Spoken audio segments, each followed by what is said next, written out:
Hello and welcome back to Legend of Zelda: Link Between Worlds. In this episode, we are going back into Ice Palace in order to get the last treasure chest that I missed that is on this floor. Huh. So we're finally going back to a dungeon we've already been to. Thanks to our new weapons, except we were just here 5 seconds ago. Yes. I'm trying to find this one treasure chest that we are missing. It is inside. You have to walk into the wall, all whilst riding the platforms.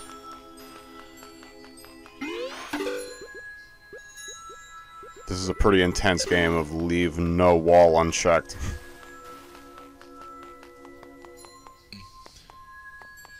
Where could it be? That's what Pascal is wondering.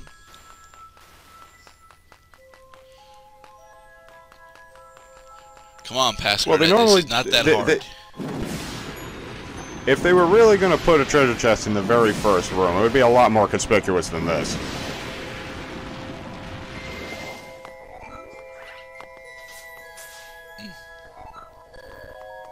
There. 300 oh. That is dick. Anyway. Yep. Now that we have the treasure, how many dungeons are left now? 3. We have Skull Woods, Palace of Darkness, and Swamp Palace.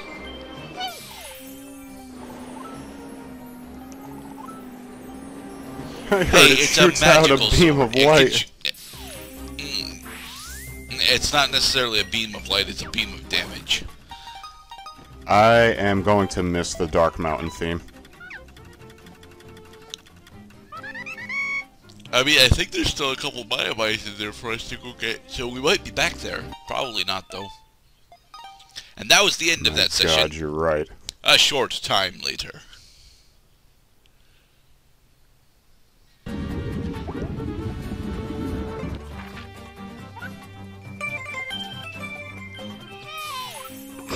Oh, I don't have 10,000 rupees, Irene.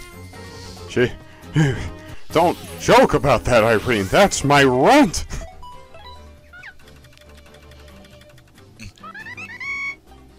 Alright, so I think we're gonna do some more Maya scouting before we go into our next dungeon. And I think our next dungeon is actually gonna be Skull Woods.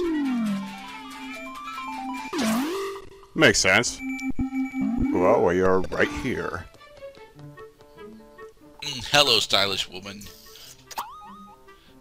She gave us a heart, but we're at full health, so it doesn't matter.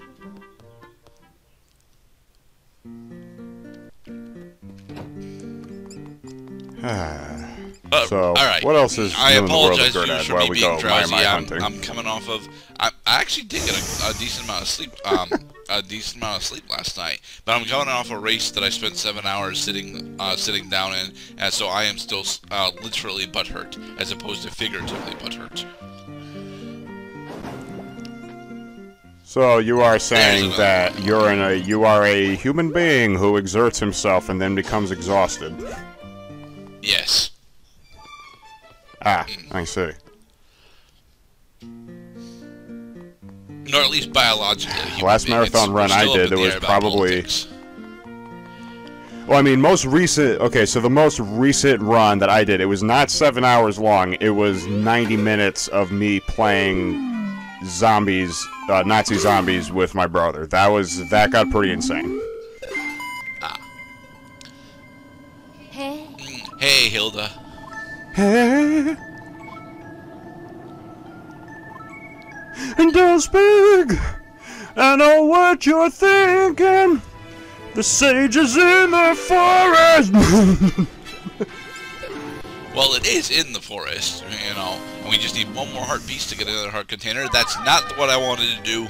That is not how you wall merge. That is not how you wall merge. That's how you wall merge. There. But yeah, in order to get so I'm gonna. Woods, yeah. Go on, Cloud. I'm gonna hand out a little reinforcement ribbon out to Link Between Worlds for getting that Maya, reminding you that wall merge is the tits. Oh look, another Maya. Leave no wall unchecked. hello, Cyclopeans.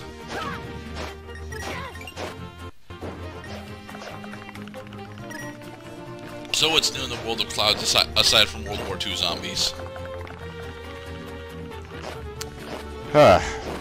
Well, as I was just going over with you off camera, that the edition of Odysseus that I'm reading is littered with little synopses at the top of each page that tells you basically in one sentence. It's a truncated sentence is what it is. On one, you have the first half of the sentence on the left-hand page, and you got the second half of the sentence on the right-hand page. Usually in action, declaring what the characters are doing.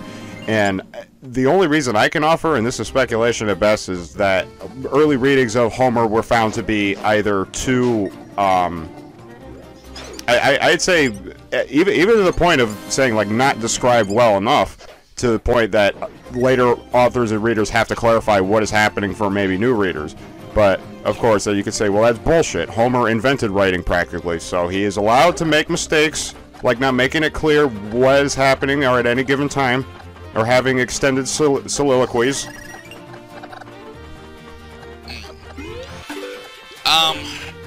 It actually depends on how loquacious he is when on those soliloquies, to be perfectly honest, because he still is writing in order to get. He is still writing as an exploration of art, certainly, but he is also writing as an expectation of being able to support himself. Because I believe you'll find that the Odyssey is still a work that he attempted to sell. Oh, of course, of course. I'm sure that there was that money was money worldwide throughout history is the #1 motivation for writing. Alright, so you're good at you may notice some pretty significant changes in this rendition of Skullwoods. Namely, that we don't have,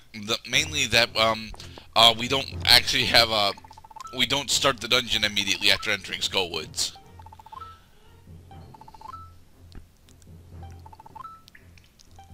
Dude, don't you even trunk, bro? 888 rupees. Yep, hey, you got a bottle. Bee. No, we didn't get a bottle. We got a golden bee. Damn it. But why bee? No, well, so that we can get the bee medal slightly later. And what the bee medal will do is it will make it so that whenever we accidentally summon bees, they will no longer attack us. Neat. It is kind of neat. Not very neat, just normal neat. So many Maiamais in this area. No. That brings us up to 7. Think that we will only hear and see that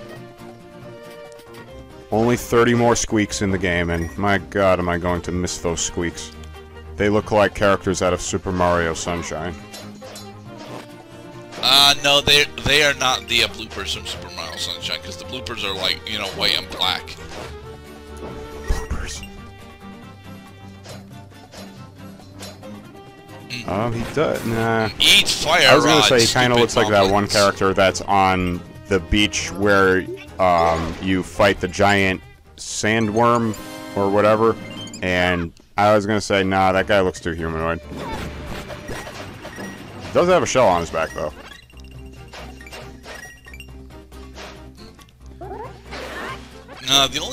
The only shelled creatures that I recall from Super Mario Sunshine are the fishermen in Yoki Bay, and that's because they're supposed to be, you know, Kappa. Kappa. Oh, thank God, we have a new signpost, and that appears to be the entrance to Skull Woods right there. Yep, that is the entrance to Skull Woods. Exploring around trying to get the last Maiamais.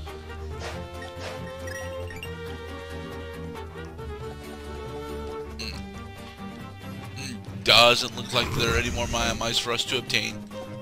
I should do the Maiamai. I should check the Maiamai button, but doesn't look like I'm going to before we enter Skullwoods. Oh, I did. There's one left, and it's inside the dungeon. All right, let's go. Hello, Skullwoods. I actually like this dungeon. Is there an issue, Mr. Cloud? Oh, I forgot about the Master Hand. The master of all hands.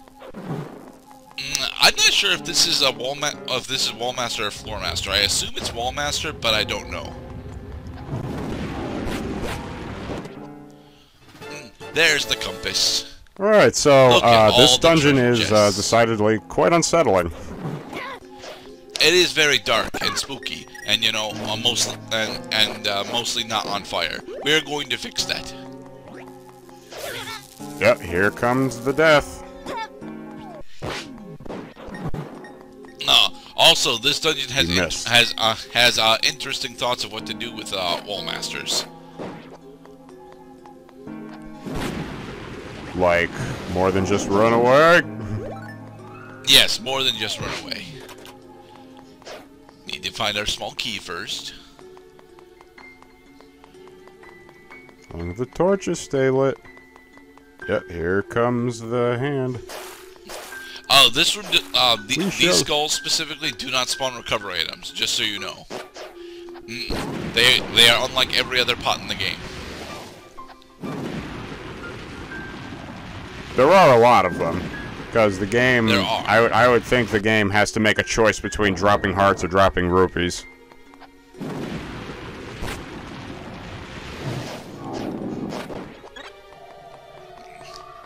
You see enemies drop shit.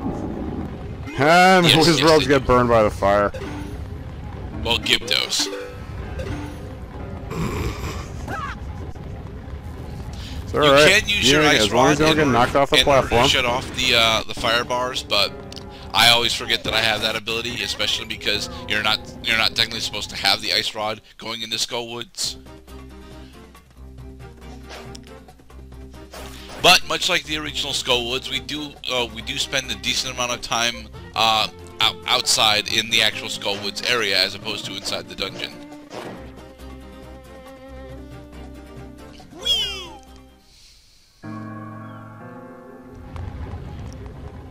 Welcome No, my back platform! to fuck you.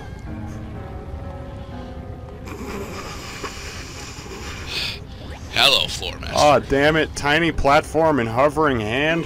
What do we do now? We wall merge. Why, we will merge, of course. Brilliant. Long ride.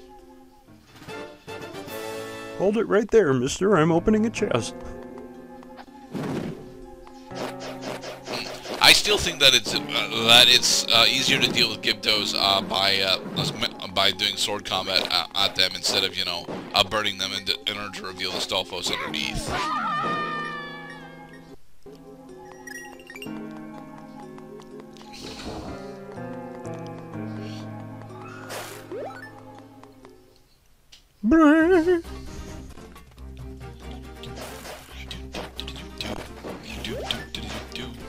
You'll notice that we have almost 50 monster guts. You don't really need to notice that because we're not going to be using our monster guts like for anything. I mean, you can use the monster pieces that you find in order to formulate potions over at Syrup's hut, but like I don't bother. Most of the potions that you can make are pretty pointless. It's okay. I think the yellow.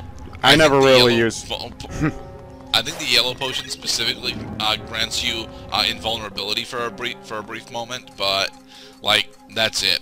Now this is why you're not. This is what I mean by the dungeon has interesting things to do with this Wallmaster, because that Wallmaster is actually able to break the breakable objects both above and below you when it slams down. So what you're supposed to do instead of having bombs here is bait him into attacking you over the breakable floor, and then he will break it for you. It is very nice of him. Interesting. Does this version of the Wallmaster actually like take you out of, eject you from the dungeon if he catches you? I forget. I assume it does though. I mean, because you've gotten hit by it. Normally, the Wallmaster doesn't deal damage. He just, unless you touch it after it slams down. All he does is get you.